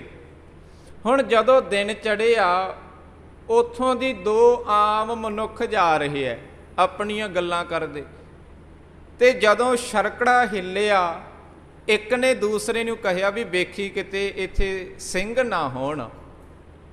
ਉਹ ਦੂਸਰਾ ਜਵਾਬ ਦਿੰਦਾ, ਕਹਿੰਦਾ ਸਿੰਘ ਨਹੀਂ ਹੈ ਹੁਣ, ਸਿੰਘ ਤਾਂ ਖਤਮ ਕਰਤੇ ਹੈ ਸਰਕਾਰ ਨੇ, ਬਿਲਕੁਲ ਜ਼ਕਰੀਆ ਖਾਨ ਨੇ। ਸਿੰਘਾਂ ਦੀ ਤਾਂ ਹੁਣ ਕਿਸੇ ਦੇ ਘਰੋਂ ਕੋਈ ਤਸਵੀਰ ਤਾਂ ਮਿਲ ਸਕਦੀ ਹੈ, ਪਰ ਸਿੰਘ ਨਹੀਂ ਹੁਣ ਕੋਈ ਜਿਉਂਦਾ ਹੈ ਇਸ ਦੁਨੀਆ ਦੇ ਵਿੱਚ। ਆਖਰ ਜਦੋਂ ਇਹ ਗੱਲਾਂ ਬੋਤਾ ਸਿੰਘ ਤੇ ਗਰਜਾ ਸਿੰਘ ਨੇ ਸੁਣੀਆਂ, ਤੇ ਉਹਨਾਂ ਨੇ ਆ ਕੇ ਉਹਨਾਂ ਜੋ ਮਨੁੱਖ ਜਾ ਰਹੇ ਹੈ ਨਾ, ਉਹਨਾਂ ਨੂੰ ਬੇਨਤੀ ਕੀਤੀ ਵੀ ਭਲਿਓ, ਅਸੀਂ ਤੁਹਾਨੂੰ ਕੁਝ ਨਹੀਂ ਕਹਿਣਾ, ਅਸੀਂ ਸਿਰਫ ਤੁਹਾਨੂੰ ਇਹ ਪੁੱਛਣਾ ਚਾਹੁੰਦੇ ਹਾਂ ਵੀ ਸਿੱਖਾਂ ਦੇ ਬਾਰੇ ਆਮ ਲੋਕਾਂ ਦੇ ਵਿੱਚ ਕੀ ਰਾਏ ਬਣੀ ਹੋਈ ਹੈ, ਕਿਸ ਤਰ੍ਹਾਂ ਦੀਆਂ ਗੱਲਾਂ ਫੈਲੀਆਂ ਹੋਈਆਂ। ਉਹਨਾਂ ਨੇ ਦੱਸਿਆ ਵੀ ਅਸਲ ਦੇ ਵਿੱਚ ਜ਼ਕਰੀਆ ਖਾਨ ਨੇ ਇਹ ਐਲਾਨ ਕਰਤਾ ਵੀ ਸਿੱਖ ਅਸੀਂ ਸਾਰੇ ਖਤਮ ਕਰ ਦਿੱਤੇ ਆ, ਕੋਈ ਸਿੱਖ ਦੁਨੀਆ 'ਤੇ ਜਿਉਂਦਾ ਨਹੀਂ। ਤੇ ਲੋਕਾਂ ਨੇ ਵੀ ਇਸ ਗੱਲ ਨੂੰ ਮੰਨ ਲਿਆ ਵੀ ਵਾਕਿਆ ਹੀ ਕੋਈ ਸਿੱਖ ਹੁਣ ਜਿਉਂਦਾ ਨਹੀਂ ਰਿਹਾ। ਤਸਵੀਰ ਤਾਂ ਕੋਈ ਮਿਲ ਸਕਦੀ ਹੈ ਕਿਸੇ ਦੇ ਘਰੋਂ, ਨਹੀਂ ਸਿੱਖ ਜਿਉਂਦੇ ਨਹੀਂ ਰਹੇ। ਇਸ ਤਰ੍ਹਾਂ ਦੀਆਂ ਖਬਰਾਂ ਜਿਹੜੀਆਂ ਉਹ ਫੈਲੀਆਂ ਹੋਈਆਂ ਲੋਕਾਂ ਦੇ ਵਿੱਚ। ਹੁਣ ਉਸ ਸਮੇਂ ਇਹ ਦੋਵਾਂ ਗੁਰਸਿੱਖਾਂ ਨੂੰ ਉਹਨਾਂ ਮਨੁੱਖਾਂ ਦੇ ਕੋਲੋਂ, ਆਮ ਲੋਕਾਂ ਦੇ ਕੋਲੋਂ ਪਤਾ ਚੱਲਿਆ ਵੀ ਸਾਡੇ ਬਾਰੇ ਲੋਕਾਂ ਦੇ ਵਿੱਚ ਕਿਸ ਤਰ੍ਹਾਂ ਦੀ ਰਾਏ ਬਣ ਗਈ ਹੈ, ਸਾਡੇ ਬਾਰੇ ਕਿਸ ਤਰ੍ਹਾਂ ਆਮ ਲੋਕ ਸੋਚ ਰਹੇ ਆ ਵੀ ਸਿੱਖ ਤਾਂ ਖਤਮ ਹੋ ਗਏ ਆ। ਕਿਹੜਾ ਉਦੋਂ ਸਿੱਖ ਅਖਬਾਰ ਪੜ੍ਹਦੇ ਸੀ ਵੀ ਪਤਾ ਲੱਗਦਾ ਸੀ ਸਾਡੇ ਬਾਰੇ ਕੀ ਰਾਏ ਹੈ ਲੋਕਾਂ ਦੀ। ਆਖਰ ਇਹਨਾਂ ਨੇ ਕੀ ਕੀਤਾ, ਸਿਰਫ ਇਹ ਅਫਵਾਹ ਨੂੰ ਵੀ ਜੋ ਲੋਕਾਂ ਦੇ ਵਿੱਚ ਗੱਲ ਫੈਲੀ ਹੋਈ ਹੈ, ਇੱਕ ਤਾਂ ਇਹ ਅਫਵਾਹ ਖਤਮ ਹੋ ਜਾਵੇ, ਲੋਕਾਂ ਦੀ ਰਾਏ ਬਦਲੇ ਸਿੱਖਾਂ ਦੇ ਪ੍ਰਤੀ ਵੀ ਸਿੱਖ ਵਾਕਿਆ ਹੀ ਭਾਈ ਜਿਉਂਦੇ ਹੈ। ਇੱਕ ਜ਼ਕਰੀਆ ਖਾਨ ਨੂੰ ਦੱਸਣਾ ਵੀ ਜਿਹੜੀਆਂ ਤੂੰ ਇਹ ਖਬਰਾਂ ਫੈਲਾਈਆਂ ਨਾ ਵੀ ਸਿੱਖ ਖਤਮ ਹੋ ਗਏ, ਇਹ ਹਜੇ ਹੋਏ ਨਹੀਂ। ਇਹਨਾਂ ਨੇ ਕੀ ਕੀਤਾ, ਗੁਰੂ ਨੂੰ ਯਾਦ ਕਰਕੇ ਵੀ ਜਿੰਦ ਅਸੀਂ ਉਸੇ ਦਿਨ ਹੀ ਗੁਰੂ ਨੂੰ ਸਮਰਪਿਤ ਕਰ ਦਿੱਤੀ ਸੀ ਜਿਸ ਦਿਨ ਖੰਡੇ ਕੀ ਪਹੁਲ ਛਕੀ ਹੈ। ਗੁਰੂ ਤੇ ਭਰੋਸਾ ਰੱਖ ਕੇ, ਗੁਰੂ ਨੂੰ ਯਾਦ ਕਰਕੇ ਇਹਨਾਂ ਨੇ ਉੱਥੇ ਜਿਹੜਾ ਨੇੜੇ ਕੋਈ ਦਰਖਤ ਹੈ ਉਹਦੇ ਨਾਲੋਂ 2 ਸੋਟੇ ਤੋੜੇ। ਪਹਿਲਾਂ ਤਾਂ ਹਥਿਆਰ ਕੋਈ ਨਹੀਂ ਹੈ ਚੰਗਾ, ਆਖਰ 2 ਆਪਣੇ ਕੋਲੋਂ ਦਰਖਤ ਤੋਂ ਬਹੁਤ ਮੋਟੇ ਸੋਟੇ ਤੋੜ ਲਏ ਅਤੇ ਉਸੇ ਰਸਤੇ ਦੇ ਵਿੱਚ ਇਹਨਾਂ ਨੇ ਨਾਕਾ ਲਾ ਦਿੱਤਾ। ਸਿਰਫ ਜ਼ਕਰੀਆ ਖਾਨ ਤੱਕ ਮੈਸੇਜ ਪਹੁੰਚਾਉਣਾ ਵੀ ਤੂੰ ਕਹਿੰਦਾ ਸਿੱਖ ਖਤਮ ਹੋ ਗਏ, ਸਿੱਖਾਂ ਦਾ ਤਾਂ ਰਾਜ ਚੱਲ ਰਿਹਾ ਇਸ ਧਰਤੀ ਤੇ। ਇਹਨਾਂ ਨੇ ਕੀ ਕੀਤਾ, ਉਸ ਸਮੇਂ ਜਿਹੜੇ ਉਹ ਰਾਹ ਦੇ ਵਿੱਚ ਦੀ ਕੋਈ ਲੰਘਦੇ ਆ ਮੁਸਾਫਰ, ਗੱਡਿਆਂ ਦੇ ਉੱਪਰ ਮਾਲ ਭਰਿਆ ਹੋਇਆ, ਖੋਤਿਆਂ ਦੇ ਉੱਪਰ ਮਾਲ, ਕਿਉਂਕਿ ਉਦੋਂ ਮਾਲ ਢੋਣ ਦਾ ਤਰੀਕਾ ਇਹੀ ਸੀ, ਜਾਂ ਗੱਡਿਆਂ ਉੱਪਰ ਜਾਂ ਖੋਤਿਆਂ ਦੇ ਉੱਪਰ। ਇਹਨਾਂ ਨੇ ਉਸ ਸਮੇਂ ਟੈਕਸ ਲਾ ਦਿੱਤਾ ਵੀ ਇਹ ਨਾਕੇ ਤੋਂ ਜੇਕਰ ਤੁਸੀਂ ਲੰਘਣਾ ਹੈ ਤਾਂ ਇੰਨਾ ਟੈਕਸ ਦਿਓ, 1 ਆਨਾ ਗੱਡੇ ਨੂੰ ਤੇ 1 ਪੈਸਾ ਖੋਤੇ ਨੂੰ। ਆਖਰ ਇਹਨਾਂ ਨੇ ਇਸ ਤਰ੍ਹਾਂ ਟੈਕਸ ਲੈਣਾ ਸ਼ੁਰੂ ਕਰ ਦਿੱਤਾ। ਸਮਾਂ ਲੰਘਦਾ ਗਿਆ, ਜ਼ਕਰੀਆ ਖਾਨ ਤੱਕ ਖਬਰ ਹੀ ਨਹੀਂ ਪਹੁੰਚੀ। ਆਖਰ ਇਹਨਾਂ ਨੇ ਸੋਚਿਆ ਵੀ ਅਸੀਂ ਆਮ ਲੋਕਾਂ ਤੋਂ ਰੁਪਈਏ ਇਕੱਠੇ ਕਰਨ ਦੇ ਲਈ ਥੋੜ੍ਹੀ ਨਾਕਾ ਲਾਇਆ ਸੀ, ਆਪਾਂ ਤਾਂ ਆਪਣੀ ਗੱਲ ਜ਼ਕਰੀਆ ਖਾਨ ਤੱਕ ਪਹੁੰਚਾਉਣੀ ਸੀ, ਉਹਦੇ ਤੱਕ ਪਹੁੰਚ ਨਹੀਂ ਰਹੀ। ਆਖਰ ਇਹਨਾਂ ਨੇ ਉਸ ਸਮੇਂ ਇੱਕ ਚਿੱਠੀ ਲਿਖੀ, ਇੱਕ ਪੱਤਰ ਲਿਖਿਆ। ਉਸ ਪੱਤਰ ਦੇ ਵਿੱਚ ਜਿਹੜੇ ਬੋਲ ਲਿਖੇ ਹੈ ਉਹ ਰਤਨ ਸਿੰਘ ਭੰਗੂ ਨੇ ਆਪਣੇ ਕੋਲੋਂ ਕਾਵਿ ਰਚਨਾ ਕੀਤੀ ਹੈ। ਵੀ ਉਸ ਚਿੱਠੀ ਦੇ ਵਿੱਚ ਕੀ ਲਿਖਿਆ? ਚਿੱਠੀ ਲਿਖੇ ਸਿੰਘ ਬੋਤਾ, ਹੱਥ ਵਿੱਚ ਸੋਟਾ, ਰਾਹ ਵਿੱਚ ਖਲੋਤਾ। ਨਾਲ ਇਹ ਗੱਲ ਵੀ ਲਿਖੀ ਹੈ ਵੀ ਸਾਡੇ ਕੋਲੇ ਹਥਿਆਰ ਕੋਈ ਬਹੁਤੇ ਚੰਗੇ ਨਹੀਂ ਹੈ। ਚਿੱਠੀ ਲਿਖੇ ਸਿੰਘ ਬੋਤਾ, ਹੱਥ ਵਿੱਚ ਸੋਟਾ, ਰਾਹ ਖਲੋਤਾ, ਆਨਾ ਲਾਇਆ ਗੱਡੇ ਨੂੰ, ਪੈਸਾ ਲਾਇਆ ਖੋਤਾ।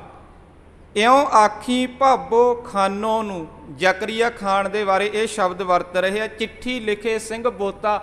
ਇਹ ਇਸ ਤਰ੍ਹਾਂ ਦੀ ਚਿੱਠੀ ਲਿਖ ਕੇ ਨਾ ਕੋਈ ਰਾਹਗੀਰ ਆ ਰਿਹਾ ਉਸ ਨੂੰ ਫੜਾ ਦਿੱਤੀ ਵੀ ਕਿਸੇ ਨਾ ਕਿਸੇ ਤਰੀਕੇ ਨਾਲ ਤੂੰ ਜ਼ਕਰੀਆ ਖਾਨ ਕੋਲ ਸਾਡਾ ਇਹ ਪੱਤਰ ਪਹੁੰਚਦਾ ਕਰ ਦੇ, ਉਹਦੇ ਤੱਕ ਇਹ ਮੈਸੇਜ ਜਾਣਾ ਚਾਹੀਦਾ। ਉਹ ਰਾਹਗੀਰ ਕੋਈ ਭਲਾ ਮਾਨਸ ਸੀ, ਸਿੱਖਾਂ ਨਾਲ ਪਿਆਰ ਕਰਦਾ ਸੀ। ਉਸਨੇ ਆਪਣੇ ਵੱਲੋਂ ਕੋਸ਼ਿਸ਼ ਕਰਕੇ ਜ਼ਕਰੀਆ ਖਾਨ ਦੇ ਕੋਲ ਉਹ ਪੱਤਰ ਪਹੁੰਚਦਾ ਕਰ ਦਿੱਤਾ।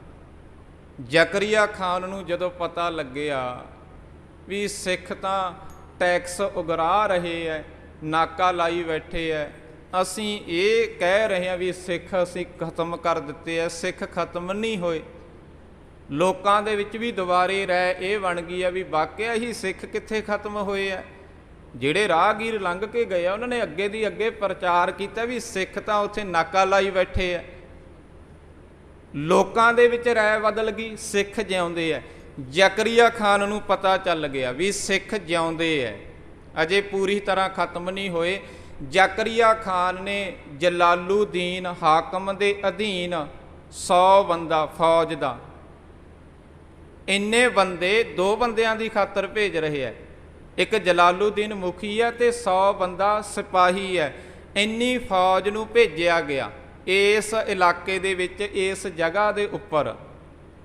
ਜਲਾਲੂਦੀਨ ਜਦੋਂ ਪਹੁੰਚਿਆ ਆਪਣੀ ਫੌਜ ਨੂੰ ਲੈ ਕੇ, ਸਾਹਮਣੇ 2 ਸਿੱਖ ਨੇ, ਗਰਜਾ ਸਿੰਘ ਤੇ ਬੋਤਾ ਸਿੰਘ। ਵੈਸੇ ਮੈਂ ਬੇਨਤੀ ਕਰ ਦੇਵਾਂ, ਸਿੱਖਾਂ ਦੀਆਂ ਜਿੰਨੀਆਂ ਵੀ ਜੰਗਾਂ ਹੋਈਆਂ ਨੇ ਇਹ ਅਸਾਮੀਆਂ ਹੋਈਆਂ। ਦੁਸ਼ਮਣ ਦੀ ਫੌਜ ਦੀ ਗਿਣਤੀ ਹਮੇਸ਼ਾ ਜ਼ਿਆਦਾ ਰਹੀ ਹੈ, ਸਿੱਖ ਗਿਣਤੀ ਦੇ ਵਿੱਚ ਰਹੇ ਹੈ। ਚਮਕੌਰ ਦੀ ਗੜੀ ਦੇ ਵਿੱਚ ਇੱਕ ਪਾਸੇ 40 ਸਿੱਖ ਹੈ, ਕੁੱਲ 40 ਉਂਗਲਾਂ ਤੇ ਗਿਣੇ ਜਾ ਸਕਦੇ ਹੈ, ਤੇ ਇੱਕ ਪਾਸੇ ਬਹੁਤ ਵੱਡੀ ਫੌਜ ਹੈ। ਏਸ਼ੀਆ ਦੀ ਸਭ ਤੋਂ ਵੱਡੀ ਤਾਕਤ ਹੈ। ਜਿਨ੍ਹਾਂ ਨੇ ਗੁਰੂ ਗੋਬਿੰਦ ਸਿੰਘ ਜੀ ਦੇ ਨਾਲ ਜੰਗ ਕਰਨੀ ਹੈ, ਉਸ ਸਮੇਂ ਦੇ ਵਿੱਚ ਔਰੰਗਜ਼ੇਬ ਦੀ ਫੌਜ ਏਸ਼ੀਆ ਦੇ ਵਿੱਚੋਂ ਸਭ ਤੋਂ ਵੱਡੀ ਫੌਜ ਸੀ। ਏਸ਼ੀਆ ਦੇ ਵਿੱਚ ਬਹੁਤ ਜ਼ਿਆਦਾ ਦੇਸ਼ ਆ ਜਾਂਦੇ ਹੈ। ਹੁਣ ਇੱਥੇ ਵੀ ਅਸਾਮੀ ਜੰਗ ਹੋਣ ਲੱਗੀ ਹੈ। ਗਰਜਾ ਸਿੰਘ ਤੇ ਬੋਤਾ ਸਿੰਘ ਜਲਾਲੂਦੀਨ ਨੂੰ ਕਹਿੰਦੇ ਆ ਵੀ ਜਲਾਲੂਦੀਨ ਅਸੀਂ ਹੈਗੇ 2 ਜਾਣੇ, ਸਾਡੇ ਕੋਲ ਨਹੀਂ ਕੋਈ ਬਹੁਤੇ ਹਥਿਆਰ ਚੰਗੇ, ਆਹ ਸੋਟੇ ਐ ਸਾਡੇ ਕੋਲ, ਅਤੇ ਤੂੰ ਪਹੁੰਚਿਆ 100 ਬੰਦਾ ਲੈ ਕੇ। ਇਹ ਤਾਂ ਕੋਈ ਬਰਾਬਰ ਦਾ ਮੁਕਾਬਲਾ ਨਹੀਂ। ਜੇਕਰ ਵਾਕਿਆ ਹੀ ਤੂੰ ਬਹਾਦਰ ਕਹਾਉਣਾ ਆਪਣੇ ਆਪ ਨੂੰ, ਚੱਲ ਅਸੀਂ ਤੈਨੂੰ ਇੰਨੀ ਛੂਟ ਦਿੰਨੇ ਆ ਵੀ ਤੂੰ 10 ਬੰਦੇ ਭੇਜ ਸਕਦਾ ਮੁਕਾਬਲੇ ਦੇ ਵਿੱਚ, 5-5 ਬੰਦੇ ਭੇਜ, ਜੇ ਬਹਾਦਰ ਕਹਾਉਣਾ ਆਪਣੇ ਆਪ ਨੂੰ। ਇੱਕ ਤਰ੍ਹਾਂ ਦਾ ਲਲਕਾਰਿਆ ਉਸ ਨੂੰ ਵੀ ਜੇ ਤੂੰ ਬਹਾਦਰ ਹੈ ਫਿਰ 10 ਬੰਦੇ ਭੇਜ ਦੇ, 100 ਬੰਦਾ, ਇਹ ਤਾਂ ਕੋਈ ਮੁਕਾਬਲਾ ਨਾ ਹੋਇਆ। ਜਲਾਲੂਦੀਨ ਆਪਣੇ ਆਪ ਨੂੰ ਬਹਾਦਰ ਅਖਵਾਉਣ ਦੀ ਖਾਤਰ ਉਹਨੇ 10 ਬੰਦੇ ਫੌਜ ਦੇ ਵਿੱਚੋਂ ਚੁਣੇ, ਪੂਰੇ ਵਧੀਆ ਨੌਜਵਾਨ ਵੀ ਜਿਹੜੇ ਮੁਕਾਬਲਾ ਕਰਨਗੇ। ਆਖਰ ਜਦੋਂ 5-5 ਬੰਦੇ ਗਰਜਾ ਸਿੰਘ ਤੇ ਬੋਤਾ ਸਿੰਘ ਵੱਲ ਭੇਜੇ, ਇਹ ਗੁਰੂ ਦੇ ਸਿੱਖਾਂ ਨੇ ਗੁਰੂ ਨੂੰ ਯਾਦ ਕਰਕੇ ਜਿਹਦੇ ਸੋਟਾ ਮਾਰ ਦਿੱਤਾ ਉਹ ਦੁਬਾਰੇ ਉੱਠਿਆ ਕੋਈ ਨਹੀਂ। ਇਹਨਾਂ ਨੇ 10 ਬੰਦੇ ਮਾਰ ਦਿੱਤੇ। ਜਲਾਲੂਦੀਨ ਨੂੰ ਫੇਰ ਦੁਬਾਰੇ ਕਹਿਆ ਵੀ ਚੱਲ ਤੂੰ 10 ਦੀ ਜਗ੍ਹਾ ਤੇ 20 ਭੇਜ ਸਕਦਾ, ਵੀ ਜੇ ਤੁਸੀਂ ਸਾਰੇ ਆਓਗੇ ਫਿਰ ਤਾਂ ਕੋਈ ਮੁਕਾਬਲਾ ਨਹੀਂ। ਜਲਾਲੂਦੀਨ ਹੁਣ ਆਪਣੇ ਆਪ ਨੂੰ ਬਹਾਦਰ ਅਖਵਾਉਣਾ ਚਾਹੁੰਦਾ, ਉਹਨੇ 10 ਬੰਦੇ ਭੇਜੇ, 20 ਬੰਦੇ ਹੋਰ ਭੇਜੇ। ਆਖਰ ਗਰਜਾ ਸਿੰਘ ਤੇ ਬੋਤਾ ਸਿੰਘ ਹਥਿਆਰ ਚਲਾਉਣ ਦੇ ਵਿੱਚ ਮਾਹਰ ਨੇ, ਸਾਰੀ ਉਮਰ ਜੰਗਾਂ ਕਰਦਿਆਂ ਲੰਘਾ ਦਿੱਤੀ ਹੈ। ਆਖਰ ਇਹਨਾਂ ਨੇ ਉਹ 20 ਬੰਦੇ ਵੀ ਮਾਰ ਦਿੱਤੇ, 30 ਬੰਦੇ ਮਾਰ ਦਿੱਤੇ ਦੋਵਾਂ ਨੇ। ਜਲਾਲੂਦੀਨ ਨੇ ਸੋਚਿਆ ਵੀ ਜੇ ਮੈਂ ਇੰਜ ਹੀ ਕਰਦਾ ਰਿਹਾ ਇਹਨਾਂ ਦੇ ਨਾਲ, ਇਹਨਾਂ ਨੇ 100 ਦਾ 100 ਬੰਦਾ ਮਾਰ ਦੇਣੇ, ਤੇ ਮੈਂ ਜ਼ਕਰੀਆ ਖਾਨ ਨੂੰ ਜਾ ਕੇ ਕੀ ਮੂੰਹ ਵਿਖਾਵਾਂਗਾ ਵੀ 2 ਬੰਦਿਆਂ ਤੋਂ ਮੈਂ 100 ਸਿਪਾਹੀ ਮਰਵਾ ਕੇ ਵਾਪਸ ਆ ਗਏ। ਆਖਰ ਜਲਾਲੂਦੀਨ ਨੇ ਆਪਣੇ 70 ਦੇ 70 ਬੰਦਿਆਂ ਨੂੰ ਹੁਕਮ ਦਿੱਤਾ ਵੀ ਇਹਨਾਂ ਤੇ ਇਕੱਠੇ ਹੀ ਹਮਲਾ ਕਰ ਦਿਓ, ਇਹਨਾਂ ਨੂੰ ਖਤਮ ਕਰੋ ਕਿਸੇ ਤਰੀਕੇ ਦੇ ਨਾਲ।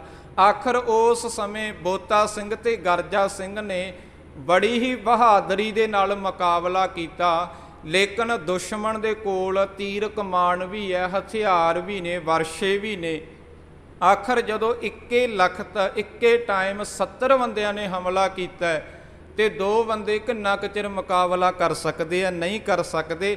ਆਖਰ 27 ਜੁਲਾਈ 1739 ਈਸਵੀ ਨੂੰ ਬੋਤਾ ਸਿੰਘ ਤੇ ਗਰਜਾ ਸਿੰਘ ਦੋਵੇਂ ਸਿੱਖ ਸ਼ਹਾਦਤ ਪ੍ਰਾਪਤ ਕਰ ਗਏ।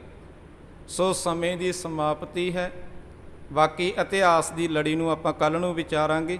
ਆਪ ਸਰਬੱਤ ਸੰਗਤਾਂ ਦਾ ਗੁਰਦੁਆਰਾ ਸਾਹਿਬ ਆਉਣ 'ਤੇ ਬਹੁਤ ਬਹੁਤ ਧੰਨਵਾਦ ਜੀ। ਹੋਈਆਂ ਭੁੱਲਾਂ